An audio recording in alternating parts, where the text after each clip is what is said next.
Hey guys, Troy Dooley, the Beachside CEO. I tell you what, it truly seems like in the last 2 weeks, maybe 3 weeks, that regulators who basically had kind of been dormant on the securities side of things, on crypto, on forex, have really ramped up. When you think about this for a second, you go back to some of the rhetoric that has come out of the White House, come out of the current administration. It's been very positive about the way regulators are going to approach crypto and the financial world. Something that they didn't talk about, and something that I think we should really look at is the fact that they have now really ramped up the game on what they are calling potential fraudsters. And this latest one is on Cory Kromray. Now, I've known Cory. Some of my partners and I owned a company back in 2015, 16 called Vita Cup. And Cory was our top rep back then, young, up and coming. Since those days, he's really got into the trading and the crypto and some of the stuff there. We know he was tied to some of the guys over at the debt box debacle and some of that. Well, I tell you what, as of this was filed on May 14th, a grand jury in the state of Wisconsin, which is Corey's home state, brought down allegations. There's 10 counts that it's kind of crazy. But here's what I want to learn from it. This isn't really about Corey, it's about what we can learn. One of the first things this indictment states is Crumley was not registered with any United States regulatory authority as a securities trader. And this is one of the things that I keep harping on with y'all, with all of you. I mean, all these companies, all y'all that some of your dear friends of mine, you get into these trading pools, you get into these membership. We got Traders Domain, we got everything. Flip back to OneCoin, and everybody says, "Oh, it's okay, Troy. It's legal. It's we can do all this stuff." No, you can educate. If you want to educate, I think we can find you a path inside the regulatory guidelines to let you educate on just about anything you want. Uh, we see guys like Dave Ramsey educates on this stuff all the time. But when you start playing with the money, when you start purporting ROIs, when you tell them, I'm going to lock your funds up or we're putting you in a pool, I'm telling you what, not in the G20 countries. I keep harping on this. You just can't do that. But here's the first 8 counts. From on or about September 26, 2018 until March 7th of 2025 in the Western District of Wisconsin and elsewhere, the defendant knowingly and with the intent to defraud devised and intended to devise a scheme to defraud investors and to obtain money by means of materially false and fraudulent pretense, representations, omissions, and promises. Uh, and the part of the scheme to defraud, Cromley used social media and other online communications to portray himself as a successful trader in stocks, mutual funds, cryptocurrency, and the foreign exchange. I want to stop right there for a minute. This is the other thing that we've talked about. Matter of fact, in the iMarkets case or the IO, whatever it is, Chris Terry's company, where all the guys, one of the things that in that FTC case that we look at is the fact that they said they were going to use a special software by a very prominent company, security compliance company in the direct sales to circumvent regulators. Right here shows you once again, regulators are all over social media. They're watching everything that you do, everything that I do. If you're going to do this, you got to do it right. When you don't do it right, this is the price that is paid. In social media, he displayed his wealth allegedly acquired from trading, including images of reference to expensive watches, large homes, tropical vacation, and exotic sports cars. This is important. I'm gonna share more on this in a minute.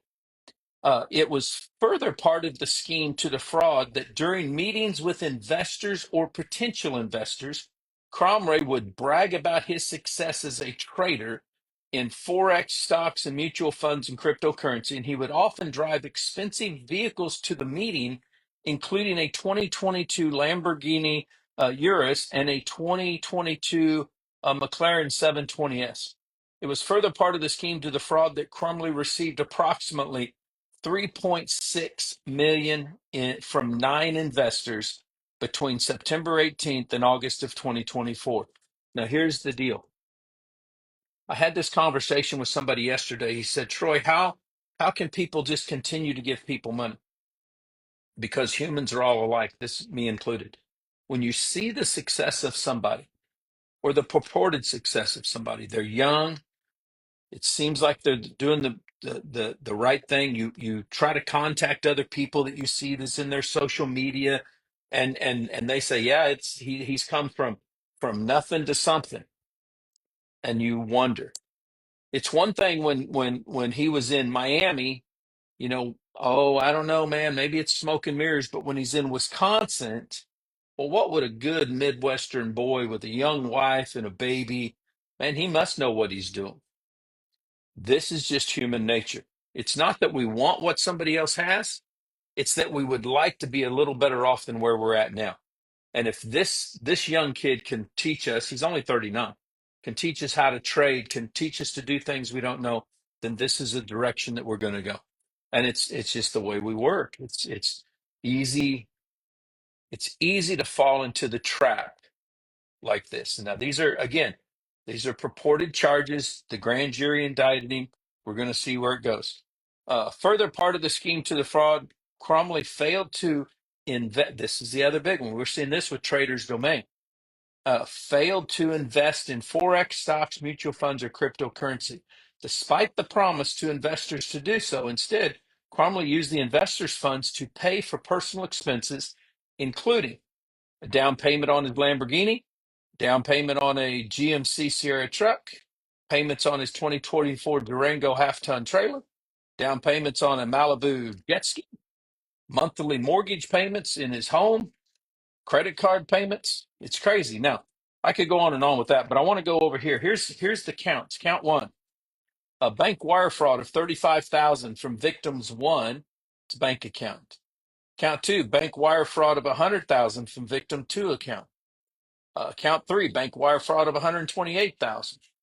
Count four: an email to the victim stating that the balance of the victim's investment was $217,000. Now that's fraud. You're lying. Okay, that's what they're purporting. Count five: bank wire fraud of 25,000. Count six: transfer of 1.5 million from victim four's bank account to Crumley's account. Number seven: another email telling him, "Hey, your investment is at 330,000." Uh, Count eight: bank electronic transfer of 57 from victim five's bank account into his. This is the deal, and I saw this in the Trader's Domain case.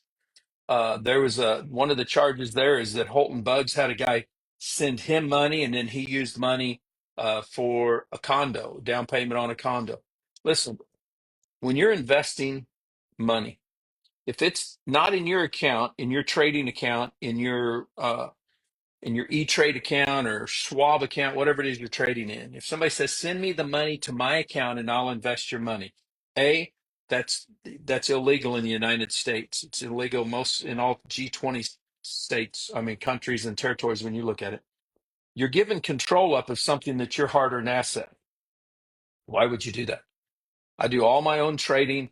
I use advisors? Absolutely. We've got a nonprofit. We've got professional advisors that help us with that. It's not that we're not seeking advice. It's just they don't take the money. The money stays in the accounts. We have full control of it. That's the way the law works. When you start pooling your money in others, people might say, "Well, Troy, can't you have a private investment pool?" That's private between individuals who are all investing money in a certain location. Far different than a commercial transaction.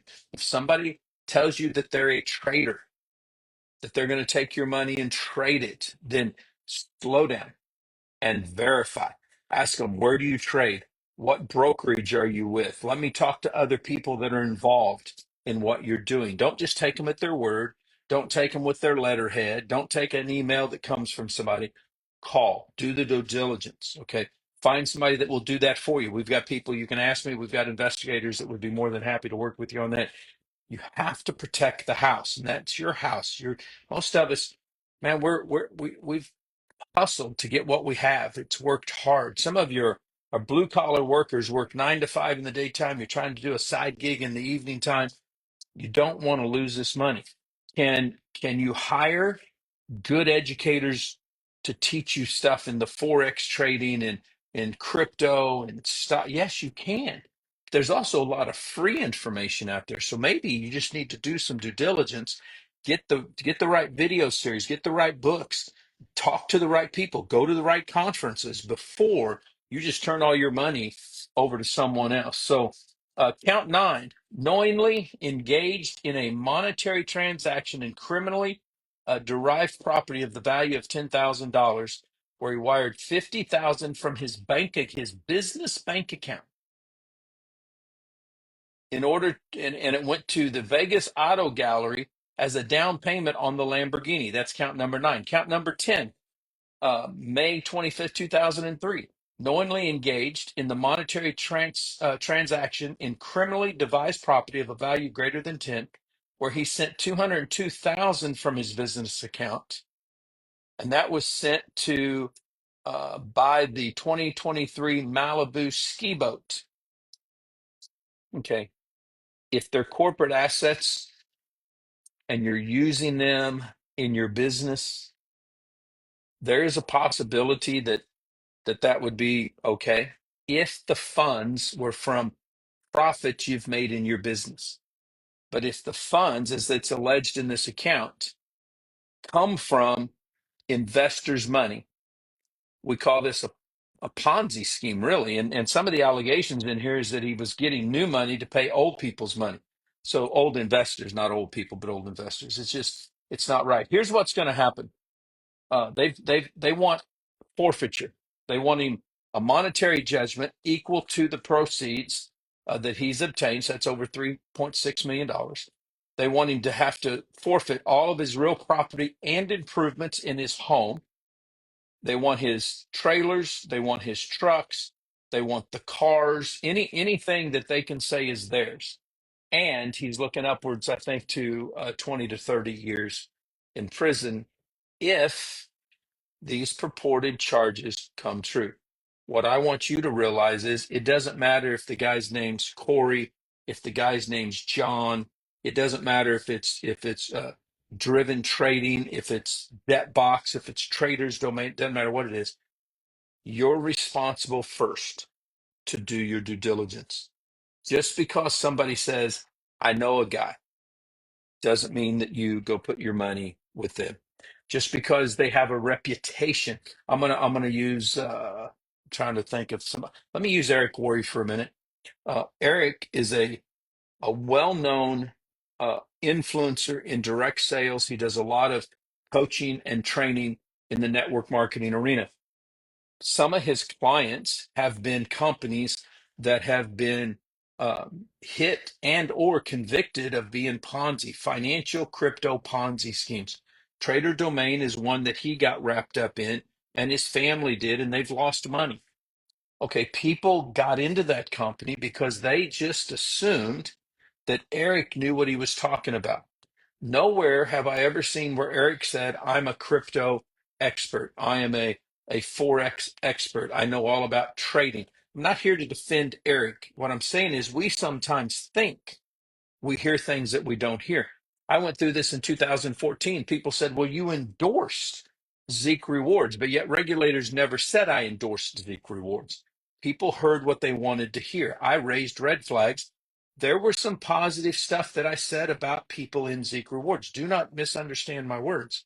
But nowhere, at no time was I telling people, "Hey, you should jump into this company."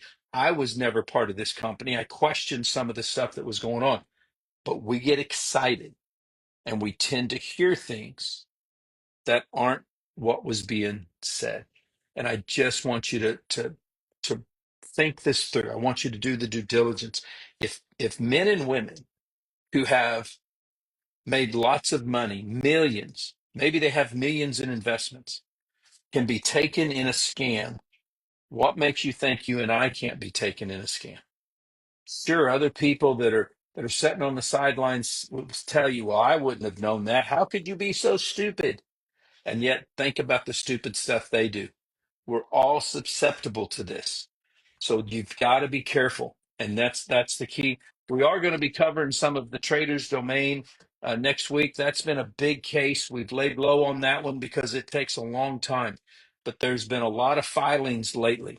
There is a lot of a forfeiture that has come in. There's been millions of dollars that the receiver has gotten back for the victims in Trader Domain's fraud case. Regrettably, they've not gotten back near what people have purportedly lost. Some of the defendants in that case have been working diligently with the receiver and with the courts. There's other defendants that are pleading the Fifth Amendment, and they're withholding information. We're now seeing the same thing over at iMarkets Live. Um, the FTC would like to put the case up unredacted, and Brandon Boyd's legal team is saying we don't want it unredacted because it has private and proprietary information about our client. That's now in the judge's hands. The judge is going to rule on that. So we're going to be covering all this next week. But this was one that I felt was important going into the weekend because so many times it's when we're relaxed on the weekend, we're stressed because we don't want to go back to work on Monday, and we start seeing all this stuff on social media, and we think it must be true. I want you just to do your due diligence. So live well, finish strong, have a good weekend.